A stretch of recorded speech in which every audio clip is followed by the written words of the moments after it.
KBC news के साथ लगातार खबरों में बने रहने के लिए पहले सब्सक्राइब बटन दबाएं और उसके बाद घंटी वाला बटन दबाएं। आइए जानते हैं आज की कुछ अंतर्राष्ट्रीय खबरों को। पहले एक नजर आज की हेडलाइंस पर। बिहार झारखंड में अगले 4 दिनों तक होगी बारिश। रेल मंत्रालय ने तृणमूल कांग्रेस को दिया जवाब। गृह मंत्री की चिट्ठी के बाद ममता सरकार ने दी 8 ट्रेनों को मंजूरी। सबसे ज्यादा पुलिसकर्मी महाराष्ट्र में हुए संक्रमित, सामने आए चौंकाने वाले आंकड़े। कोरोना के कम असर वाले मरीजों को आसानी से मिलेगी छुट्टी, केवल गंभीर रोगियों की ही होगी जांच। दिल्ली डॉक्टर खुदकुशी मामले में आप विधायक प्रकाश जारवाल गिरफ्तार। हिजबुल मुजाहिदीन ने ली हंदवाड़ा हमले की जिम्मेदारी।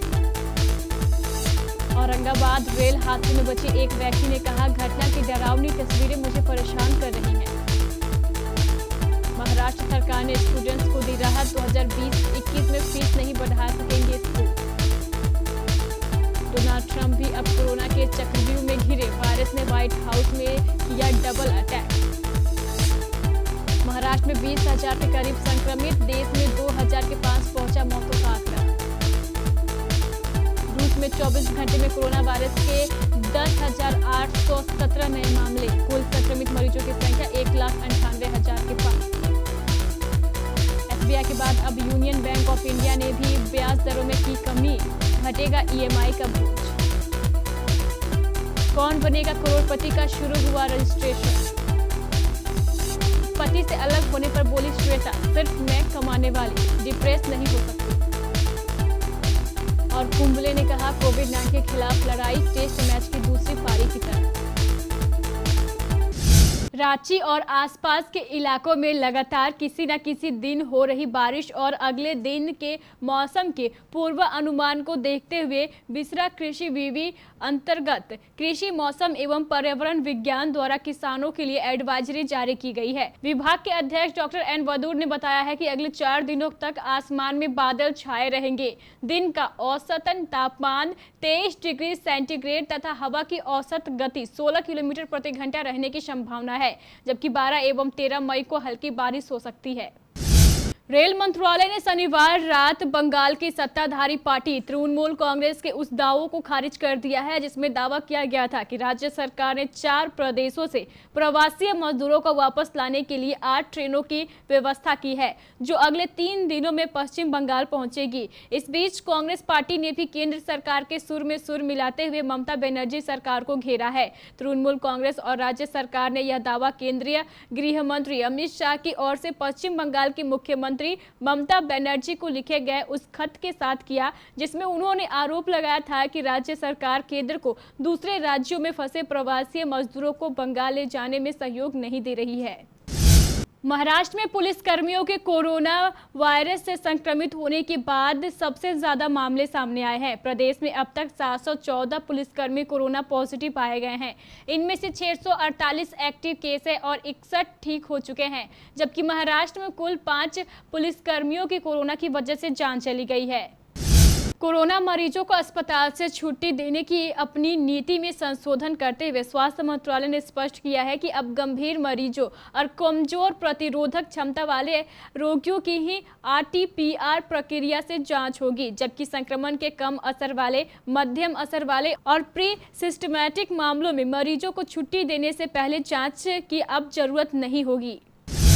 बीएमएस डॉक्टर की खुदकुशी के मामले में आम आदमी पार्टी के विधायक प्रकाश जारवाल और सहयोगी कपिल नागर को दिल्ली पुलिस ने गिरफ्तार कर लिया है। इन दोनों को पुलिस ने हिरासत में लेकर पूछताछ की और फिर गिरफ्तार कर लिया। शुक्रवार को दक्षिणी दिल्ली के डॉक्टर सुसाइड मामले में आरोपी आम आदमी पार्टी के विधायक प्रकाश जारवाल और उनके सहयोगी कपिल नागर के खिलाफ गैर जमानती वारंट जारी किया गया था। इसके बाद पुलिस विधायक प्रकाश जारवाल और कपिल नागर की तलाश में जुट गई थी। जम्मू कश्मीर के हंदवाड़ा में हुए आतंकी हमले की जिम्मेदारी कुख्यात आतंकी संगठन हिजबुल मुजाहिदीन ने शनिवार को ले ली। संगठन के सरगना सैयद सलाउद्दीन ने भारतीय सेना द्वारा ढेर किए गए हिजबुल आतंकी रियाज नायकू की शोक सभा के दौरान इस बारे में जानकारी दी। सलाउद्दीन ने कहा है कि उसे नायकू की मौत से बहुत दिली सदमा हुआ है। महाराष्ट्र के औरंगाबाद जिले में एक मालगाड़ी से हुए हादसे में जीवित बचे लोगों में से एक ने कहा है कि उसकी आंखों के सामने उसके साथियों की मौत की भयावह तस्वीरें उसे परेशान कर रही है और इस हादसे ने उसे ऐसा मानसिक आघात किया है जिससे वह अपने जीवन में शायद कभी बाहर नहीं निकल पाएगा। शुक्रवार को हुए भयानक हादसे में 16 प्रवासी श्रमिकों की मौत हो गई थी। महाराष्ट्र सरकार के शिक्षा विभाग ने स्कूली स्टूडेंट्स को राहत दी है। अब स्कूल शैक्षणिक सत्र 2020-21 में फीस नहीं बढ़ा सकेंगे। स्कूल पिछले सत्र यानी 2019-20 की बकाया वसूली एक साथ करने के लिए भी अभिभावकों को मजबूर नहीं कर सकेंगे। इसके अलावा स्टूडेंट्स को बकाया फीस की वसूली के लिए मासिक त्रैमासिक का विकल्प देना होगा। अमेरिका में कोरोना अब आम लोगों के साथ साथ राष्ट्रपति डोनाल्ड ट्रंप के घर और दफ्तर तक पहुंच चुका है। हिंदुस्तान में भी कोरोना के बढ़ते संक्रमण का सिग्नल दे दिया है। कोरोना वायरस ने व्हाइट हाउस में डबल अटैक करके खतरे का सिग्नल दे दिया है। ट्रंप की अभेद्य सुरक्षा को तोड़ना नामुमकिन कहा जाता है, लेकिन कोरोना वायरस इतना खतरनाक है कि उसने दुनिया के सबसे सुरक्षित जगह में भी घुसपैठ कर ली है। महाराष्ट्र में कोरोना वायरस से संक्रमितों की संख्या 20,000 के पास पहुंच गई है। शनिवार को लगातार चौथे दिन 1,000 से ज्यादा नए मामले सामने आए। केंद्रीय स्वास्थ्य मंत्रालय के मुताबिक पिछले 24 घंटे में 95 लोगों की मौत हुई है और 3,320 नए मामले सामने आए हैं। इसके साथ ही मरने वालों की संख्या 2,000 पहुंच चुकी है।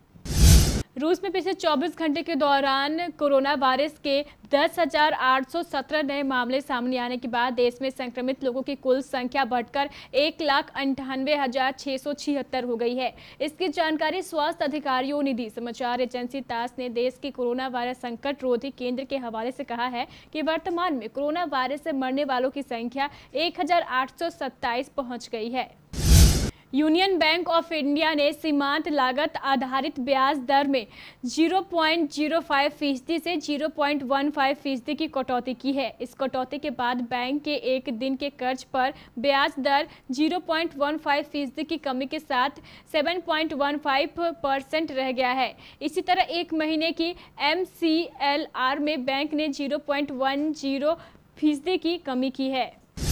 शो कौन बनेगा करोड़पति 12 के रजिस्ट्रेशन की प्रक्रिया शुरू हो गई है। शनिवार को अमिताभ बच्चन ने रजिस्ट्रेशन का पहला सवाल पूछा।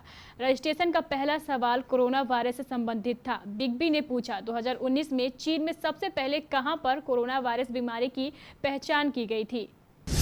टीवी इंडस्ट्रीज में कई हिट शो कर चुकी श्वेता तिवारी की निजी जिंदगी काफी उतार चढ़ाव वाली रही है। अब वो अपने पति अभिनव कोहली से अलग रह रही है। अभिनव से सेपरेशन के बारे में हाल ही में श्वेता तिवारी ने बातचीत की और कहा है कि वे घर में सिर्फ अकेली कमाने वाली है, इसलिए वे डिप्रेस नहीं हो सकती। वेबसाइट पिंक विला से बातचीत में उन्होंने कहा है कि उनके पास वक्त नहीं है कि वे पति से अलगाव के बाद चिंता में पड़े या फिर गम में डूबे। श्वेता का कहना है कि उनकी निजी जिंदगी मुश्किल दौर से गुजर रही है और इसके लिए उन्हें ख्याल रखना ही पड़ेगा। पूर्व कप्तान और कोच अनिल कुंबले ने खतरनाक कोविड-19 महामारी के खिलाफ लड़ाई की तुलना दिलचस्प टेस्ट मैच की दूसरी पारी से की है, जिसमें लोग थोड़ी भी ढिलाई नहीं बरतते। कोरोना वायरस महामारी से अब तक दुनिया भर में 2,76,000 से ज्यादा लोगों की जान जा चुकी है, जबकि 40 लाख से अधिक लोग इसकी चपेट में है। इस महामारी के चलते पूरी दुनिया में खेल प्रतियोगिताएं रद्द एवं स्थगित हो चुकी है, जिनमें टोक्यो ओलंपिक, यूरोपीय फुटबॉल चैंपियनशिप और इंडियन प्रीमियर लीग शामिल हैं। तो ये थी हमारी कुछ अंतर्राष्ट्रीय खबरें। चलेंगे प्राइम स्टूडियो।